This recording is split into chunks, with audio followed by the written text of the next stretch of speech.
Hi, I'm here today with Dr. Schnaubelt, an orthopedic surgeon at Aurora BayCare Medical Center. Today we're talking about total joint replacement. Good morning, doctor. Good morning, Abby. First off, let's talk about that. What is a total joint replacement? So a total joint replacement is where we're taking a diseased hip, knee, or shoulder and removing all the bad cartilage and basically replacing that with an artificial implant. Now, we're not just seeing this happening in older people. It's actually happening in younger people as well. Sure, everybody wants to be active no matter what age, and we're seeing younger and younger patients that qualify for this or need this type of surgery. Now, let's talk a little bit more about the advancements in this type of surgery. Sure, the advancements have been great. We're doing less and less invasive procedures. We're sparing the muscle, so the recovery is a little bit quicker.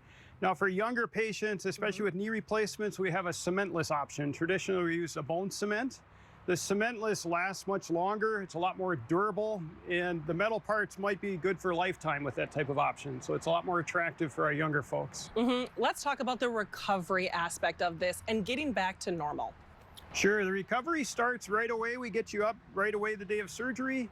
Most people are discharged the same day, and then we come up with an individual therapy plan at Aurora BayCare with total joint specific therapists.